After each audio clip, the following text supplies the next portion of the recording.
જિલ્લામાં વરસાદી માહોલ ખંભાળિયા અને કલ્યાણપુર પંથકમાં વરસાદ થયો છે। ખંભાળિયા વરસાદ થતા રસ્તા પર પાણી વહેતા થયા છે। ખંભાળિયા અને કલ્યાણપુર તાલુકાના ગ્રામ્ય પંથકમાં પણ વરસાદની શરૂઆત થઈ છે। ખેડૂતોમાં ખુશી જોવા મળી રહી છે। ખેડૂતોનો મગફળી કપાસ સહિતનો પાક સુકાઈ રહ્યો હતો અને પિયત આપવાના સમયે વરસાદની શરૂઆત થતાં જ ખેડૂતોના પાકને નવું જીવનદાન મળે તેવી આશા ખેડૂતોમાં બંધાઈ છે। જોકે વરસાદ પડતા નવરાત્રીના પ્રથમ દિવસે ખેલૈયાઓમાં ચિંતા પણ છવાઈ ગઈ છે। તો દ્વારકાધીશ સમાચાર સૌરાષ્ટ્રની અંદર પણ વરસાદને લઈને આગાહી કરવામાં આવી હતી। સમગ્ર ગુજરાતની અંદર આગામી 7 દિવસ વરસાદ રહેશે તેવી પહેલાથી અનેક હવામાન નિષ્ણાંતો અને હવામાન વિભાગ તરફથી જાણ કરવામાં આવી હતી। તો તે પ્રમાણેના દ્રશ્યો પણ જોવા મળી રહ્યા છે। દ્વારકાના દ્રશ્યો કે જ્યાં આગળ થોડો ભારે વરસાદ હોય તે પ્રમાણેનું જોવા મળી રહ્યું છે। મોટાભાગના વિસ્તારો એવા છે કે જ્યાં આગળ વરસાદને કારણે ફરી એક વખત નદીઓ વહેતી હોય તેવા દ્રશ્યો જોવા મળ્યા છે। વધુ માહિતી ન્યૂઝ 18 સંવાદદાતા મુકુંદ પાસેથી મેળવીશું। મુકુંદ, શું પરિસ્થિતિ છે સમગ્ર પંથકની વરસાદને લઈને?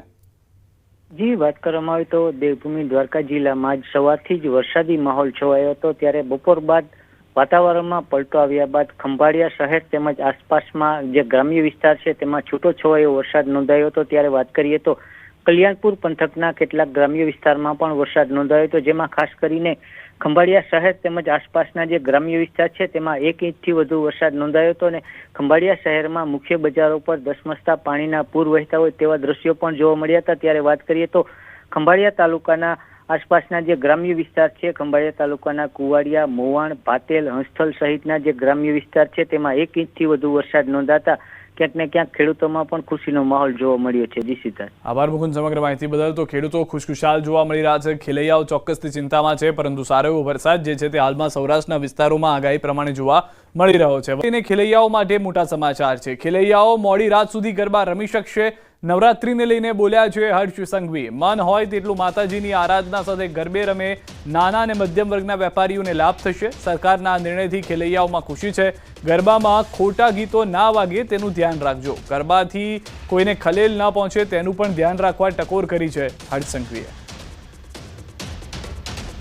ગુજરાતની ભૂપેન્દ્રભાઈ પટેલની સરકાર દ્વારા રાજ્યના લાખો કરોડો માઈ ભક્તો મોડી રાત સુધી જેટલું મન હોય ત્યાં સુધી માં અંબાની ભક્તિમાં ગરબે ઘૂમી શકે તેવી વ્યવસ્થાઓ અને આપણા રાજ્યના નાના અને મધ્યમ વર્ગના વેપારીઓને એક જ દિવસમાં વધુમાં વધુ વેપાર કઈ રીતે મળી શકે તેની બી વ્યવસ્થાઓ ગુજરાત પોલીસ દ્વારા કરવામાં આવી છે અને સૌ લોકોમાં આ નિર્ણયને લઈને ખૂબ જ ઉત્સુકતા છે, ખૂબ જ ખુશી છે।